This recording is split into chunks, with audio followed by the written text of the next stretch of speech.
So I just thought I'd show you what goes into making a recording these days. That's the new microphone there. It cost a pretty penny. It's actually a cymbal microphone for drums. And the stand and the cable all come down into this device here, and that's taking this main line here, adding power to it, and as long as that is green or orange, then the sound I'm recording is clear.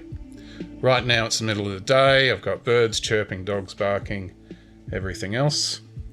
There's a headphone jack line that comes off of here and it comes into here, so the A10 Mini, doesn't matter what camera I switch to, so I could switch to that view there, which is actually from this camera here, and that all gets pumped in like if it's a webcam to OBS. I'm also recording a secondary audio line, and that's the software for the A10 Mini, so I can manage my levels. And this is like this for virtually every serious video channel on YouTube. So, you know, the time and money they spend putting stuff up for you, it's, you know, really good sometimes if you actually hit the like button and say you appreciated the work that went into it, because I'll tell you, it's a hell of a lot of work, it's many hours spent, and we're going to go on with this review right here. Hi everyone, welcome back to CricketBatInfo. My name's Mark, and if it's the first time you're joining the channel, you're going to see something really special today, because this is a very rare bat. So this is a 2007 Puma Ballistics, made in Australia, a CSS 6000. And these ones were hand signed by Gilchrist in the factory. That's his signature. And they came out with the Castrol sticker on it. You can see in this particular example here, we've got the signature and nobody has oiled around that, which is really good because that means it would have damaged the sticker. The sticker itself seems to have got scratched, or something's lifting there. Now this bat comes from Bill again, Bills_cricket_bats on Instagram. It's one from his collection. The bat itself does appear to have been given a clean up. I can see just in this area here some grains that have lifted, maybe when a scuff sheet has been taken off, and I can also see a few sanding lines just there. But the bat itself is in really nice condition. Looking at it under the toe there, trying not to get too much glare. Let's turn my lights down a little bit. There you go. So fairly nice grains through the bottom. So these were made in Australia. The bat maker at the time was Sam Miller. He took over from Julian Millichamp. Up until then they were Puma Millichamp. And obviously Julian Millichamp went on to form Screaming Cat. Now, I don't want to talk too much about Julian Millichamp. Let's talk about the bat itself. This is obviously a player's shape from 2007 because the bat's dimensions are actually pretty good for a bat of that vintage. So we're only talking, what, 15 years ago. Let's put it through the gauge and have a look. And firstly, it's not sacrificing a lot of wood, as you can see there under the spine, but big edges weren't a thing those days. It's also not a narrow bat, you can see that instantly. The other thing that you can see is it's got more than a 5mm camber. I can rock that gauge on top of it like that. So we're probably looking at about a 7mm camber. So this is basically the specs of the bat, or replica, what we would call these days, of what Gilchrist would have been playing with. If you remember Gilchrist playing, he always hit down low when he hit those sixes. I don't think the grip is an original, but obviously the stickers are in really nice condition. On the stickers themselves, no embossing. Really nice quality, but no embossing. So you do have that sort of fake carbon fibre look there, but there's no embossing. That came later. Now, the handle itself is a really, really nice, thick, oval handle. In that bottom hand, just how look, just with one grip, just look how much it's filling. My thumb and index finger are just touching, whereas down here it's round and it feels perfect. It's not thin at all. And underneath the grip, we've got here 3 rubber inserts, 602, and some sort of thick, almost hemp-like twine that's been glued on. So that's all you'll get of that. I have done a little bit of research, which I'll switch over to now. So I contacted Mark and he sent me through some photos, so we'll have a look at those. So I think this is more around the vintage of this particular bat, which we arrived at 2007. So you can see here, used by the most dynamic batsman. Gilchrist, blah, blah, blah. So it had some pictures. Now it's interesting that these ones have the signature on the front, but in reality, I've seen other photos which I'll show you, the signature's been put on the back, which is a wise choice because putting signatures on the front of bats and then oiling them is just a dumb idea. The price at the time, 570 Australian dollars, so that's a lot of money. So that was probably one of the most expensive cricket bats around at the time. And this is the following, actually I think this is 2009. So they were still doing the whole thing with him signing the bats then, but they're different stickers. So we've pretty much arrived at these are a 2007. The other thing I found is a picture of somebody selling one online, and you can see here on theirs Castrol stickers on the back, just like this, and the signatures also on the back. So, and that's the same vintage as this bat, and it says here Harrow CCS, Adam Gilchrist signed Ballistics with Castrol sticker signed from the factory.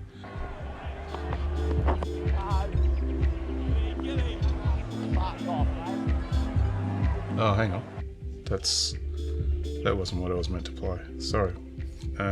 So footage of him using it, and shout out to Rob Linder 2, 1 million subscribers, obviously a lot bigger than me, who does all these wonderful cataloguing of actual play. So this is around the time, this bat came out around the 2007 World Cup, and you can see him actually using the bat there.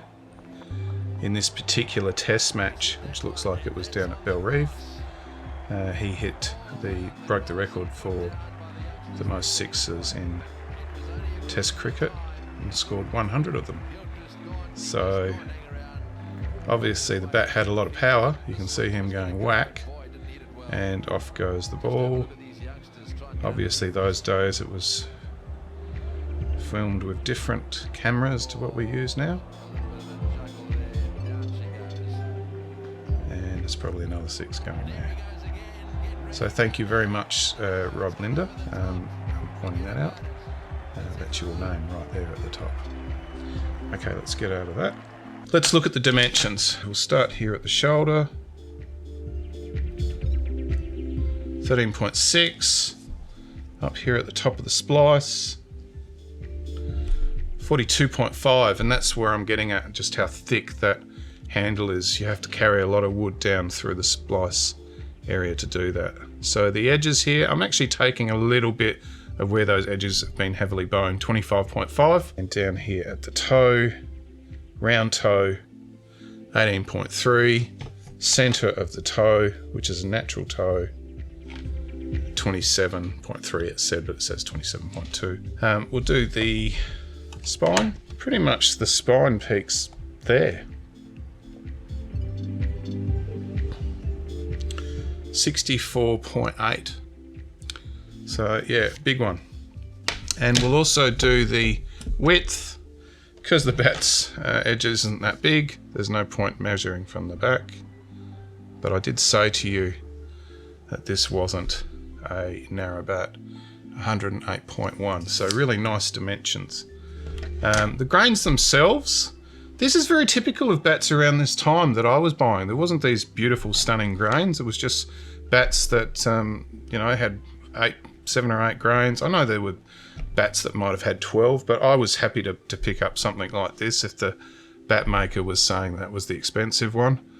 1, 2, 3, 4, 5, 6, 7, and a bit of an 8th here, but pretty much 7 grains. They are, the bat looks like it's been oiled, but they are very distinct and dark. And through the toe, you can see just how pronounced they are. So generally things like that are what you're looking for. On the back of the bat here, you can see some signs of the bat is dry. There's a tiny little dent here, but you know, this is a collection bat. It's not something that you would expect to see being used. So yeah, contact Bill on Instagram. I know he's got some other bats there, and I do know that he's actually trying to shift a few at the moment. So he might have something that you like. Yeah, that's really nice. Is there any bow? No, I actually don't believe that's a bowed bat. That looks pretty straight to me. There's nothing on the shoulders to distinguish anything happening there. And yeah, it's interesting. So I'm gonna pick this bat up and tell you what I think it feels like. I'm a bit further away from the microphone, so hopefully you can hear me. And it's got a stunning pickup when you actually lift it up. It's really light.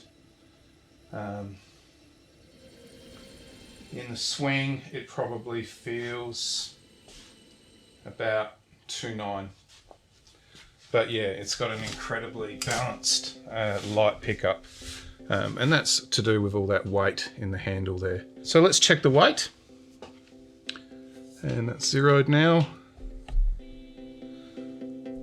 I said 2.9, that's 2.11. It feels nothing like that. So that is really, really impressive. So I can understand why they were charging so much for it. Really nice. So what are you going to do now? I guess we'll do the tap up. I haven't actually had myself up on the screen. I guess I'll put myself up now. So I'm going to have to be light on this because it's a collection bat, but I honestly do think it's been cleaned up. So we'll start at the toe.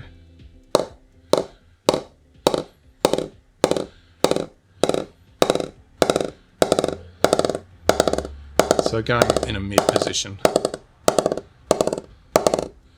Pretty much where those grains have lifted there, around where that hard bar, well sorry, that pin knot is. It's not hard bar.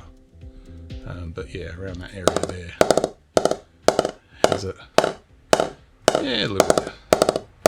There's a rebound all the way through, but pretty much from a mid-low, mid, going really nice there in that low position. And still going down here. So, stunning bat. Yeah, stunning bat. Really like it. It's not about the edges. Try and hit the middle of the bat. And thank you very much, Bill, for giving us the opportunity to see what is a very rare cricket bat. And this is the type of thing that I want to sort of see. I do want to see bats that are unique, bats that are hard to find, and share them on YouTube so that people in the future can find the video and say, wow, that was something different. I'll never see that again. That is a 2007 Puma Ballistic CSS 6000, made in Australia. Stunning bat, stunning pickup, stunning, beautiful handle. Yeah, really nice. And I do understand why Gilchrist used that, because it feels nothing like 211. So don't always get hung up on the sticker weight. Feel it for yourself. So thank you very much, Bill, for sharing this bat with us. If you enjoy what I do and you've enjoyed this video, then consider subscribing and hitting that like button just to show your appreciation to Bill and for me for throwing the video together. And maybe we can get that YouTube algorithm to trend and share this with more people. We'll see you on the next video. It's going to be a good one too.